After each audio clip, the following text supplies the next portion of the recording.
लेकिन JSSC CGL के लिए जो ग्रुप बनाया गया है स्पेशल टेस्ट लेने के लिए बनाया गया है, क्योंकि वहाँ सिर्फ ऑब्जेक्टिव आने हैं, इसलिए वहाँ पर ऑब्जेक्टिव प्रश्नों पर मैंने विशेष ध्यान देने का निर्णय लिया है। जिनका बेसिक बहुत ही वीक है, क्लास की आवश्यकता है, तो उन्हें किसी इंस्टीट्यूट ज्वाइन करना चाहिए या किसी ऐसे चैनल पर ज्वाइन करना चाहिए जहां क्लास भी दिए जाते हैं। यहाँ सिर्फ और सिर्फ टेस्ट लिए जाएंगे। हालांकि जो भी कन्फ्यूजन होगा उससे मैं क्लियर करने का प्रयास करूंगा और थोड़ा बहुत ज़रूरी होने पर नोट्स भी प्रदान किया जाएगा। उसके लिए आप 9661163344 पर कांटेक्ट कर सकते हैं। जेपीएससी मेंस हिंदी मीडियम में क्लासेस भी शुरू हो गए हैं, जो चाहें उसे भी ज्वाइन कर सकते हैं। जो पहला क्लास लिया गया था ग्रुप पर वह था भारत पर अरबों का आक्रमण। उसी को आपके समक्ष आज मैं प्रस्तुत कर रहा हूं, उसे आप देखें। देखिए, भारत पर अरब का आक्रमण यानी कि मेडाइवल का जो ये पहला क्लास है, और इसके बाद जो है मैं झारखंड के इतिहास लेकर के फिर ज्योग्राफी में इन कर जाऊंगा। तो यहाँ पर जैसा कि आपको पता है जेपीएससी में ऑब्जेक्टिव प्रश्न भी आएंगे, इसलिए प्रत्येक टॉपिक के मैं कुछ फैक्ट्स दे रहा हूँ और रात को वॉइस कॉन्फ्रेंस के माध्यम से बहुत सारे ऑब्जेक्टिव प्रश्नों को भी मैं करा दे रहा हूँ, ताकि कहीं से भी कोई भी संभावना नहीं रहे रिजल्ट रुकने का। तो उसी क्रम में जो अरबों का आक्रमण जो सिलेबस में पहला दिया गया है, तो यहाँ पर कुछ फैक्ट्स दिए गए हैं, उसको देख लीजिए। पैगंबर मोहम्मद का जन्म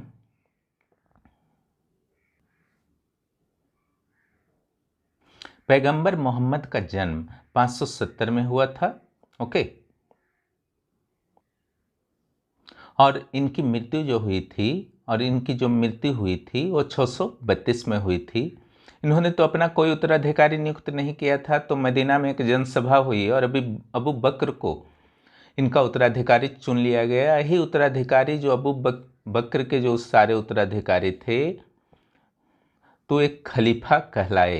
हालांकि ऐसा नहीं है कि खलीफा का केंद्र जो है हमेशा मदीना रहा, ये मिस्र भी रहा, ईरान भी रहा, तुर्की भी रहा, या बगदाद भी रहा, समझ गए ना। तो खलीफा का केंद्र जो है ये पूरी तरह से बदलता रहा, और खलीफा में कन्फ्यूजन नहीं होना है। वास्तव में राजा थे जिसे दिल्ली सल्तनत के यहाँ के जो सुल्तान थे उन्होंने मान्यता दी खलीफाओं को। अलाउद्दीन खिलजी के काल में एक मुबारक शाह खिलजी था, उसको छोड़ करके बाकी सभी सुल्तानों ने मान्यता दी, इसलिए तो इन्हें सुल्तान कहा जाता है। लेकिन मुगलों ने खलीफा को मान्यता नहीं दी और सुल्तान की उपाधि ग्रहण करने से इनकार कर दिया, और उन्होंने क्या चीज़ का उपाधि लिया था? बादशाह का। मोहम्मद बिन कासिम का भारत पर 711 में आक्रमण हुआ। उसने मात्र 17 वर्ष की उम्र में आक्रमण किया था। ये सारे फैक्ट्स हैं जो आपके प्रीलिम्स मेंस की दृष्टि से इंपॉर्टेंट है, क्योंकि वहाँ पर ऑब्जेक्टिव प्रश्न भी रहेंगे। दाहिर की यहाँ पर हार हुई है ना, और ये युद्ध जो हुआ था 20 जून 712 ईस्वी को हुआ था।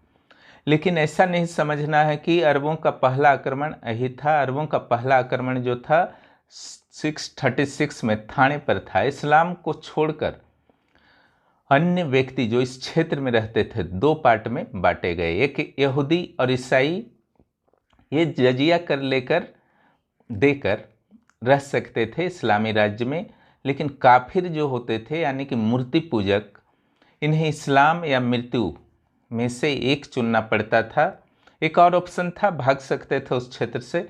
दाहिर सिंध का शासक था। इसके संदर्भ में कुछ जानकारियां आपको रखनी है, जैसे इसका राजधानी अरोर, बंदरगाह देवल। अन्य शहर जो थे निरून, सीसम, ब्राह्मणबाद, मुल्तान।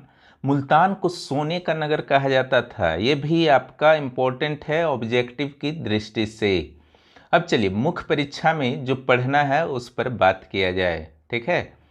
हर्ष की मृत्यु के बाद जो आप समझ रहे हैं कि भारत की राजनीतिक एकता नष्ट हो चुकी थी, तो सबसे पहले आपको यहाँ पढ़ना होगा जब सिंध का आक्रमण हुआ था, सिंध पर आक्रमण जब अरबों का हुआ था, तो भारत का सिचुएशन क्या था, है ना।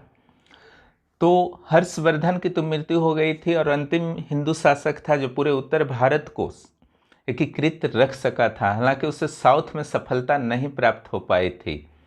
और जब हर्ष की सत्ता समाप्त होती है और साउथ में वातापी के चालुक्यों की सत्ता समाप्त होती है, यहाँ पर वातापी के चालुक्य थे और इस इलाका में हर्ष था, नॉर्थ इंडिया में। तो यहाँ पर प्रतिहार और पाल, है ना, पूर्वी क्षेत्र में पाल, पश्चिमी क्षेत्र में प्रतिहार, और ये जो वातापी का चालुक्य था, यहाँ पर राष्ट्रकूट आ गए। त्रिपक्षीय संघर्ष शुरू हो चुका था। तीनों पक्षों में कभी किसी की जीत होती, कभी किसी की हार होती, लेकिन युद्ध का जो परिणाम होता है सारे पक्ष का दुर्बल हो जाना, यहाँ पर भी हुआ। और चूंकि भारत की जो तीन शक्तियाँ थी, तीनों के तीनों दुर्बल हो चुकी थी, इसलिए विदेशी राज्यों, विदेशी खास करके उत्तर पश्चिम क्षेत्र से विदेशी आक्रमण की संभावना बढ़ गई। और उस क्षेत्र से काफ़ी इन लोग जो थे एक तरह से लापरवाह, आप समझ सकते हैं। यहाँ पर देख सकते हैं इस क्षेत्र में बाद में बलवन वगैरह ने क्या किया था, यहाँ पर सुरक्षा के लिए किला वगैरह बनाया था, है ना। ऐसा नहीं कि सिर्फ हिंदू बल्कि मुस्लिम शासकों के लिए भी इस क्षेत्र से आक्रमण का समस्या हमेशा बना रहा, ठीक है। दो ही चीज़ यहाँ पर होता है, एक आक्रमणकारी, एक शासक वर्ग। जो समृद्ध क्षेत्र में रहते हैं वे रक्षात्मक हो जाते हैं, और जो थोड़ा सा संसाधनहीन क्षेत्र में रहते हैं वे आक्रामक हो जाते हैं, क्योंकि उनके पास खोने को कुछ नहीं होता। अगर इसमें राजनीतिक स्थिति अगर आता है कि कैसा था राजनीतिक स्थिति उस समय, तो आपको एक मैप तो बनाना ही होगा, है ना। मैप नहीं बनाएंगे तो प्रभाव कम पड़ेगा। तो कश्मीर का शासक चंद्रचूड़ था, हालांकि उससे पहले ललितादित्य और प्रतापदित्य भी था। गंगा, यमुना, सिंधु, सतलज इत्यादि को आप दिखा सकते हैं। सिंध यहाँ पर था। ये चालुक्य, वातापी वाले चालुक्य थे, है ना, सॉरी, ये चालुक्य जो थे राष्ट्रकूट के बाद वाले कल्याणी वाले चालुक्य थे। यहाँ पर पल्लव हो गया, यहाँ प्रतिहार हो गया, है ना, यहाँ पर पाल, पाल के बाद सेन। तो इस मैप को आपको फिर बना देना है। MBK का मीन्स है मोहम्मद बिन कासिम, है ना। मर्तांड का सूर्य मंदिर बनाने वाला मुक्तपीड़ ललितादित्य था। इसे मैंने जानबूझ करके डाल दिया है, यह इंपॉर्टेंट फैक्ट है इसलिए, है ना। तो कन्नौज का कौन शासक था, कश्मीर का कौन शासक था, सारा को, या बंगाल में कौन शासक था, सारे को आपको दिखा देना है। वो सिचुएशन हो गया। अरबों के आक्रमण के समय भारत अवश्य राजनीतिक रूप से दुर्बल था, है ना, लेकिन सिर्फ सिंध तक, बाकी क्षेत्र में अरब जो थे प्रवेश करने का साहस नहीं कर सके। और इस अधूरे काम को पूरा किया था बाद में महमूद गजनबी ने। अगर स्थिति की बात की जाती है तो सिर्फ राजनीतिक स्थिति नहीं बताना है, सामाजिक स्थिति भी बताना है। आर्थिक, सांस्कृतिक सारे स्थितियों को बताया जाता है। सामाजिक स्थिति में सिंपल होता है, आप स्त्रियों की स्थिति को थोड़ा सा बता दीजिए, उनकी शिक्षा, पर्दा प्रथा, बाल विवाह, बहु विवाह का क्या, सती प्रथा इत्यादि का शिक्षा भी आ जाता है इसमें, और स्त्री भी आ जाता है। इसके अलावा विवाह वगैरह आता है, वर्ण व्यवस्था वगैरह, जाति व्यवस्था। अगर कोई जो आपका नीच जाति के श्रेणी में किसी को रखा जाता था, विदेशियों का मिश्रण, तो ये सब आप समाज में डाल सकते हैं। आर्थिक में वही होता है आपका, कृषि सबसे ऊपर रखिएगा, कृषि के बाद उद्योग हुआ, व्यापार हुआ, यही सबको दिखाया जाता है। तो आर्थिक दृष्टि से तो भारत संपन्न था, क्योंकि सिकंदर के अलावा किसी भी विदेशी विशेष शक्ति का अटैक नहीं हुआ था, या फिर अटैक हुआ भी था तो यहाँ के हो करके रह गए थे, भारत के संस्कृति और धर्म में समा गए थे, चाहे शक हो या कुषाण हो। तो आर्थिक दृष्टि से भारत इस प्रकार से संपन्न था क्योंकि कोई भी विदेशी आक्रमणकारी अभी तक भारत के अंदर प्रवेश कर लूटपाट नहीं किया था। यहाँ पर शासन भले ही करने लगा, लेकिन लूटपाट टाइप का नहीं हुआ था। सिंध के साथ ऐसा नहीं था कि अरब निवासियों का व्यापार नहीं था। जब इस्लाम धर्म का उदय नहीं हुआ था उससे पहले से यहाँ से व्यापारिक रिश्ते थे, लेकिन जब इस्लाम धर्म का उदय हुआ और खलीफाओं ने तलवार के बल पर धर्म के विस्तार का निर्णय लिया, हालांकि उनका मूल उद्देश्य जो था साम्राज्य विस्तार, समझ गए ना। लूटपाट तो यहाँ नहीं कहा जाएगा, लेकिन साम्राज्य विस्तार मूल उद्देश्य में आप शामिल कर सकते हैं। ऐसा नहीं था कि अरबों पर पहला, ये तो बता ही चुका हूँ मैं फैक्ट्स में, पहला अटैक जो था आपका थाने में हुआ था, समझ गए ना। और जो मूल कारण था साम्राज्य विस्तार, आर्थिक कारण धर्म विस्तार। तत्कालीन कारण अरबी जहाज़ों को सिंध के समुद्री सीमा पर लूटा गया था, समझ गए ना। ये सबसे इम्पोर्टेंट पार्ट है आपका मोहम्मद बिन कासिम। ये अलग से भी प्रश्न आ सकता है। खलीफा वहाँ का जो था हज्जाज था उस समय, समझ गए ना। वो लंबे समय से प्रयास कर रहा था लेकिन उसे सफलता नहीं मिल रही थी। अंततः 17 वर्षीय कासिम को भेजा, मोहम्मद बिन कासिम को भेजा 1711 में। इसके साथ 6000 सीरियन घुड़सवार और 3000 सामान ढोने वाले ऊँट थे। मोहम्मद बिन कासिम का आपको सफलता को दिखाना है कि किस तरीके से भारत में सिंध में उसने सफलता प्राप्त की, है ना। तो पहला तो देवल बंदरगाह था। तो आपको पता होना चाहिए कि आखिर देवल है कहाँ। तो देवल ये कोस्ट पर है, देखिए देवल बंदरगाह। कराची जो आज का बड़ा शहर है पाकिस्तान का, उसी के आसपास है देवल, है ना। यहाँ पर क्या हुआ था, फिर निरुण के किले का वर्णन करना है, फिर शीशम, फिर ब्राह्मणवाद, है ना, रावर का युद्ध। यहीं पर दाहिर का प्रत्यक्ष मुकाबला हुआ। दाहिर के कई रानियों ने जौहर प्रथा का यहाँ पर पालन किया है। ये आप मैप देख रहे हैं, है ना। यहाँ पर देखिए रावर है राजधानी, ये एक अन्य प्रमुख नगर है मुल्तान, ये बंदरगाह शहर है देवल। यहाँ पर जो है ये वाला जो देख रहे हैं ये ब्राह्मणवाद है, शहर का नाम था, है ना। कोई धर्म टाइप का, जाति टाइप का मत सोचिएगा। अंततः कासिम के द्वारा सिंध की राजधानी पर कब्जा कर लिया गया, है ना। और दाहिर की पत्नी, दाहिर की दो पुत्रियों को खलीफा के पास भेज दिया गया था कासिम के द्वारा। कहा जाता है कि दोनों पुत्रियों ने सतीत्व का भंग करने का आरोप कासिम पर लगाया खलीफा के समक्ष, है ना। वह अपने पिता के हत्या का संभवतः बदला लेना चाहते थे। खलीफा ने इस पर विश्वास कर लिया और उसे मृत्यु दंड दिया कासिम को।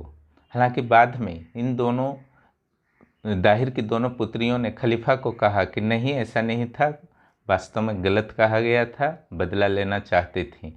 तब इनकी भी हत्या खलीफा ने करवा दी थी। हालांकि इसे सही नहीं मानना है इस कहानी को, बस ये कहानी के रूप में इसे लिखना नहीं है एग्जाम में, थोड़ा सा आप ध्यान रखेंगे। इसके बाद मोहम्मद बिन कासिम सोने के नगर कहे जाने वाले मुल्तान की ओर बढ़ता है और उस पर भी विजय प्राप्त करता है। और स्थानीय लोगों का, चाहे जाट हों या स्थानीय नागरिक हों, उन्होंने मोहम्मद बिन कासिम को इस वर्क में मुल्तान जीतने में काफ़ी सपोर्ट किया था, है ना। तो एमबीके का जो अंत हुआ उसका असली कारण जो खलीफा हज्जाज था, उसका भाई सुलेमान जब खलीफा बना तो इस पर शायद वह विश्वास नहीं करता था कासिम पर, इसलिए उसने उसकी हत्या करा दी। अब इसके सफलता के क्या कारण थे उसको लिख देना है आपको, है ना। तो देखिए सिंध जो था, जनसंख्या यहाँ पर कम थी, भूमि अनुर्वर थी। यही कारण था कि सेना, आर्थिक स्थिति बहुत मजबूत नहीं थी, इसलिए सैन्य क्षेत्र में भी वह कमज़ोर था क्योंकि पैसे की कमी थी। संपन्न राज्य भारत का उसे नहीं माना जाता था और सामाजिक स्तर पर भी काफ़ी प्रॉब्लम थे। ब्राह्मण और गैर ब्राह्मण के बीच काफ़ी विवाद थे। और दूसरी ओर आप ये दिखा सकते हैं तो इन लोगों का वीकनेस हुआ, क्यों हारा, इसका क्या खूबी था जो इसने जीता। तो एमबीके जो था यानी कि मोहम्मद बिन कासिम, सेना, घोड़े और अस्त्र शस्त्र जो इसके थे वो ज़्यादा श्रेष्ठ थे। इस्लाम एक नया धर्म था, हिंदू एक प्राचीन परंपरागत धर्म था, है ना। तो जोश ज़्यादा जो था एमबीके में था, इस कारण क्योंकि एक लक्ष्य था कि इस्लाम को ज़्यादा से ज़्यादा फैलाना है। मकरान, देवल, निकन, शीशम, एमबीके के विजय के बाद भी दाहिर सावधान नहीं हुआ था। कहीं ना कहीं से इसकी लापरवाही भी रही। एक बार बीमारी फैल गया था रावर के युद्ध के दौरान, है ना। तब जब खलीफा रसद भेजता है उसके बाद कासिम जो है विजय प्राप्त कर पाता है। लेकिन इस दौरान अगर दाहिर अटैक कर देता तो निश्चित रूप से कासिम की हार हो जाती। निरुण को वहाँ के पुजारी ने बिना युद्ध के ही दान यानी कि छोड़ करके भाग गया, एक तरह समझिए। मुल्तान युद्ध में जाटों ने मोहम्मद बिन कासिम का साथ दिया। तो यही सब था, समझ गए ना। अब भारत में अरबों की असफलता के कारण इसको भी आपको बताना है। मोहम्मद बिन कासिम के सफलता तो मिले, सिंध में मिले, लेकिन सिंध क्षेत्र से आगे क्यों नहीं बढ़ पाया। जिस तरीके से सिकंदर जो था ब्यास नदी से आगे नहीं बढ़ पाया, इन लोग भी नहीं बढ़ पाया, है ना। तो देखिए, सिंध तो एक दुर्बल राज्य था, अनुर्वर राज्य था, तो जीत लेना तो उसको आसान था, लेकिन वहाँ पर कब्जा बनाए रखना आर्थिक दृष्टि से इम्पोर्टेंट नहीं था, इसलिए इंटरेस्ट लेना पहला तो छोड़ दिया। दूसरा, ऐसा नहीं कि शेष भारत में अटैक करने का प्रयास अरबों के द्वारा नहीं किया गया था जोश में कि सिंध को जीत लिए हैं, इधर भी जीत लेंगे। लेकिन पुलकेशियन सेकेंड हो या फिर नागभट्ट सेकेंड प्रतिहार राजा, इन लोगों ने पराजित किया था, जिसके कारण वे आगे बढ़ने का साहस नहीं कर सके। और कई इतिहासकार अपने अपने तरीके से बताते हैं, ठीक है, उसको आपको देख लेना है। जैसे एक कारण एल्फिस्टन ने बताया है कि हिंदुओं में यानी कि हिंदू राजाओं में आपसी प्रतिस्पर्धा तो थी, लेकिन अरबों के मामले में वे एकजुट थे, क्योंकि सिंध में 300 वर्षों तक जो लगभग उन्होंने कुशासन किया था एक तरह से, और हिंदुओं के प्रति कुछ न कुछ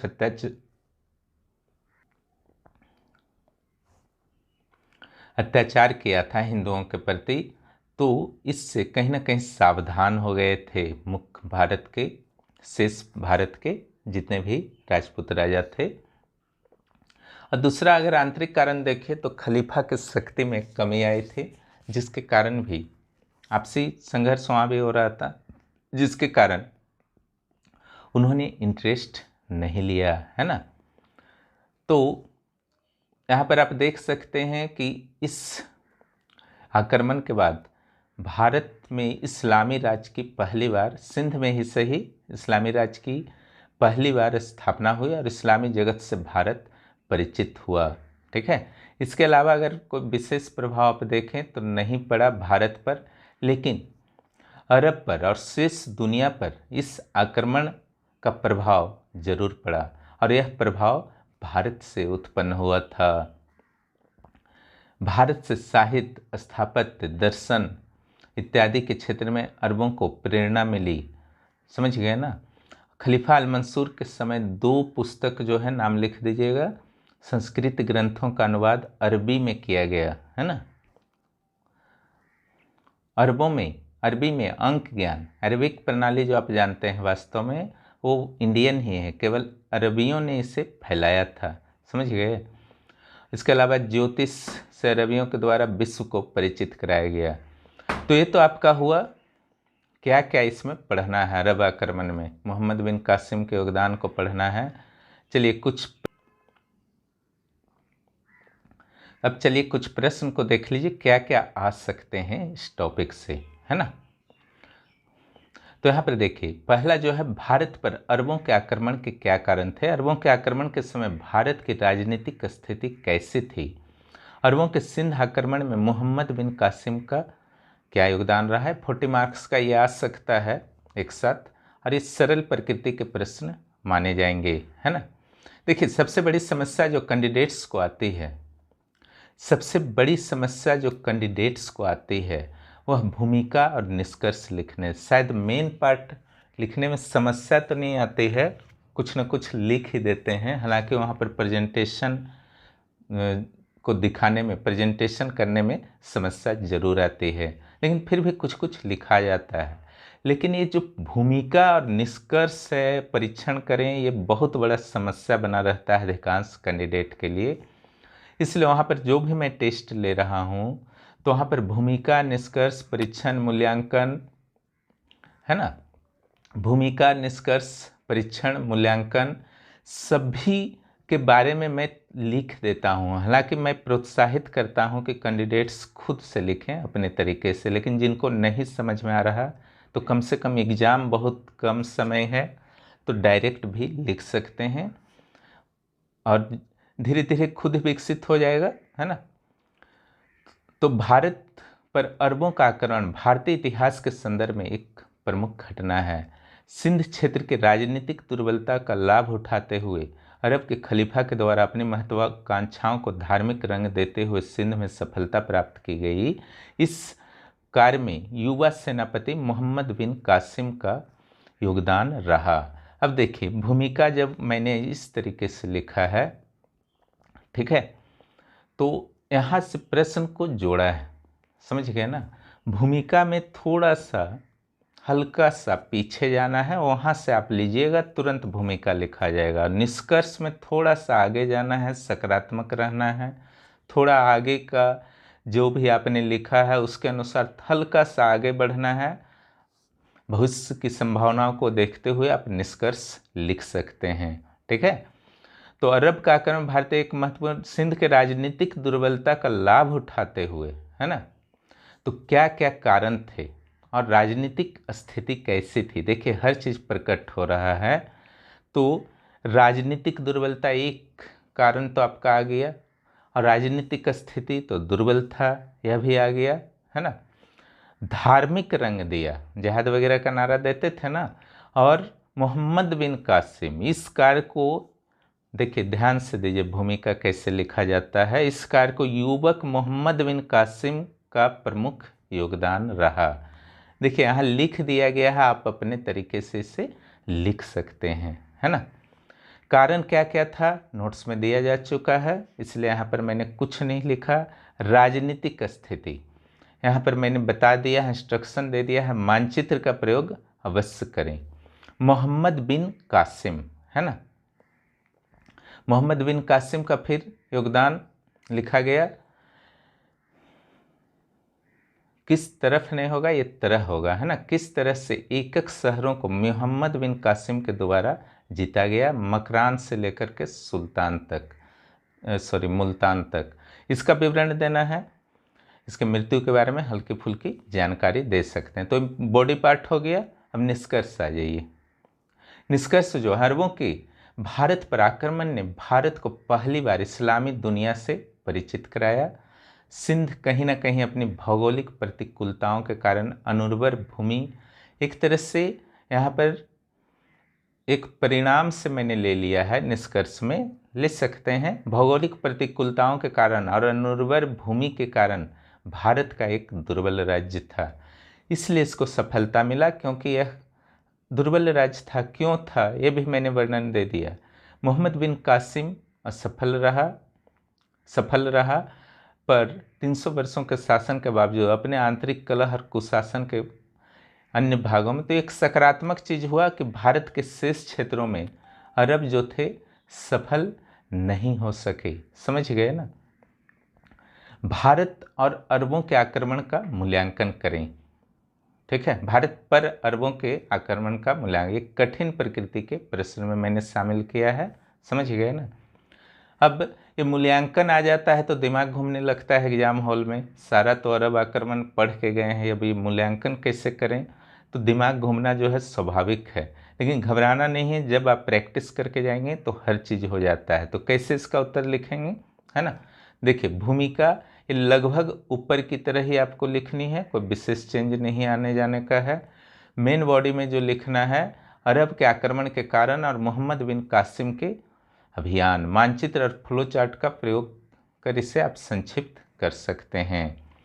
उसके बाद मूल्यांकन करना है। देखिए मूल्यांकन में एक तरह से आपका व्यू भी शामिल होना चाहिए। वास्तव में इस्लाम के उदय के बाद उनके घोषित उत्तराधिकारी खलीफाओं ने अपने साम्राज्य विस्तार, आर्थिक महत्वाकांक्षा और धर्म को एक अस्त्र के रूप में प्रयोग किया था।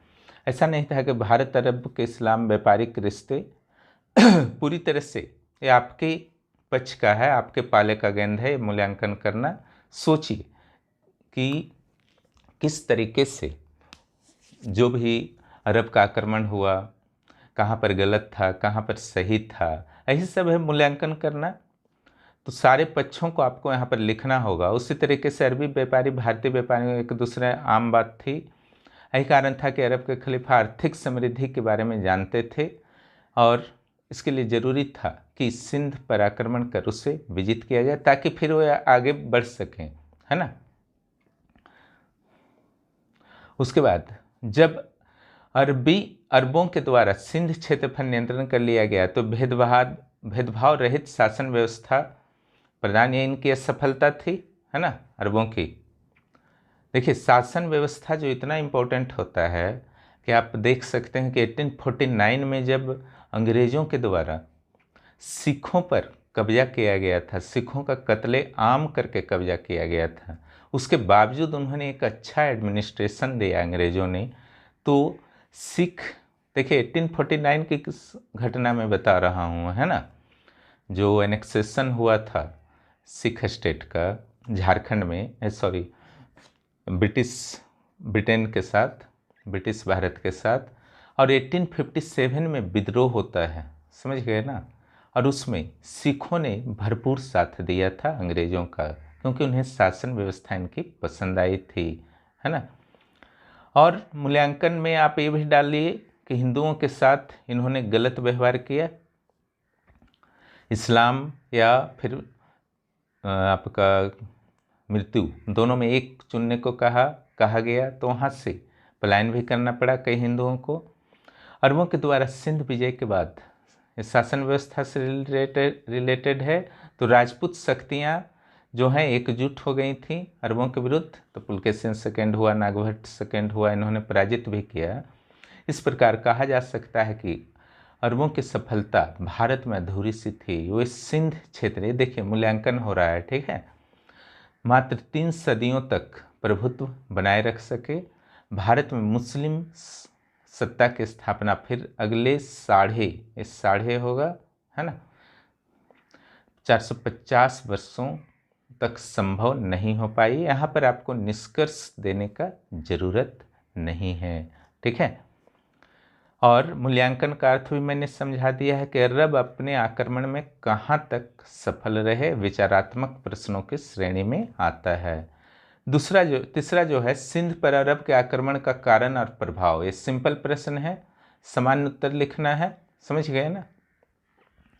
तो कारण और प्रभाव है तो फ्लो चार्ट का यूज कीजिए, मैप की यहाँ पर संभावना नहीं है। 4 नंबर, भारत में अरबों के आक्रमण के संदर्भ में एमबीके के योगदान की समीक्षा करें, है ना, और 20 मार्क्स का है, यानी कि 20-21 मिनट में आपको लिख डालना है। और समीक्षा है तो कठिन हो गया प्रश्न, है ना। तो पहले आपको क्या करना है, मोहम्मद बिन कासिम का योगदान लिखना है। इसमें आप मैप फ्लो चार्ट करके संक्षिप्त कीजिए, समझ गए ना। समीक्षा, प्राप्त जानकारियों के आधार पर अपने विचार दीजिए, है ना, सही में उसका योगदान महत्वपूर्ण था या ऐसे ही कहा जाता है, समझ गए ना। इसलिए समीक्षा आपको करना है उसका। कई सफल आक्रमणों के बाद इनको भेजा गया था मोहम्मद बिन कासिम को, और अरबों को सिंध में सफलता, हल्का सा जानकारी शुरू का आप दे सकते हैं, समझ गए ना। इस 17 वर्ष का युवा था और खलीफा का अत्यंत विश्वासी था। इसने अपने आक्रमण के दौरान सिंध राज्य में एक क्रूरता का परिचय दिया, समझ गए ना। दूसरी ओर अपनी कुशलता के भी परिचय दिया। देखिए आप हिंदू हैं इसलिए इसके विरोध में लिख दीजिएगा, आप मुस्लिम हैं इसलिए इसके पक्ष में लिखे, वो नहीं करना है। आप सिर्फ और सिर्फ सिविल सर्विस एस्पिरेंट हैं, इसलिए इसके प्रत्येक पक्ष को आप लिखेंगे, है ना। जैसे आप एक एग्जाम्पल में देता हूँ, अलाउद्दीन खिलजी का जो फिल्म बना है पद्मावती वगैरह क्या, उसमें गलत तरीक़ा से अलाउद्दीन खिलजी को दिखाया गया है। तो फिल्म मनोरंजन तक ही वो ठीक है, लेकिन वास्तव में ऐसा नहीं था। तो जो जैसा था लिख देना है, गलत है तो गलत लिख दीजिए, सही है सही लिख दीजिए, अपना विचार यहाँ पर देना है, समीक्षा करना है। आपको पूरी तरह से छोड़ दिया गया है परीक्षण, समीक्षा, मूल्यांकन। तो इसका आपको लाभ उठाना है। किसी भी एक पक्ष की ओर झुकिएगा, परीक्षक पकड़ लेगा, बेवकूफ़ उन लोग नहीं होते हैं, ठीक है। मोहम्मद बिन कासिम एक वीर योद्धा होते हुए भी कम उम्र का था और हिंदुओं के प्रति अत्यंत क्रूर था, क्योंकि ऐतिहासिक साक्ष्य इसके हैं। इसने भारतीय महिलाओं के साथ भी अच्छा व्यवहार नहीं किया, लेकिन यह खलीफा के विश्वास पर खरा उतरा था। हालांकि इनका क्रूरतापूर्वक तरीके से अंत किया गया। समझ गया ना? तो ये था, और ये कुछ वस्तुनिष्ठ प्रश्न है, ऑब्जेक्टिव, 3-4 ऑब्जेक्टिव हैं। हालांकि रात को वॉइस कॉन्फ्रेंस के माध्यम से ऑब्जेक्टिव होता है। तो इस प्रकार अरबों के आक्रमण को अगर आप इस तरीके से तैयारी करेंगे तो फिर संभावना ही नहीं बचती है कि इससे कोई भी प्रश्न आएगा तो आपका एग्जाम में छूटेगा, और वास्तव में काफ़ी अच्छे तरीके से लिख करके आप काफ़ी अच्छे मार्क्स ला सकते हैं। यही आज पढ़ाना था। फिर मैं अवसर निकाल कर अगले टॉपिक पर चर्चा करूंगा, गजनबी के आक्रमण पर, है ना, या फिर अलाउद्दीन खिलजी के सेक्शन को मैं ले सकता हूं। आप लोग अच्छी तरह से तैयारी करें, मेंस की तैयारी करें। डिस्टर्ब दिमाग लग रहा है कि बहुत कम स्कोर हो गया है, तो 11th जेपीएससी की तैयारी करें, सीजीएल की भी कर सकते हैं। और जेपीएससी हो या जेएसएससी सीजीएल हो या 11th जेपीएससी की प्रीलिम्स हो या जेपीएससी की मेंस हो, हर जगह रेनेशा आईएएस आपके साथ है। यूट्यूब चैनल के साथ साथ स्पेशल टेलीग्राम ग्रुप्स भी चल रहे हैं ताकि आपको विशेष सपोर्ट मिल सके। जो भी इस चैनल पर नए हैं, चैनल को सब्सक्राइब करें और अपने चैनल के बारे में अपने दोस्तों को ज़रूर बताएं। और जिनको चैनल से जुड़ना है मुझे मैसेज कर सकते हैं, कॉल कर सकते हैं। बहुत बहुत धन्यवाद।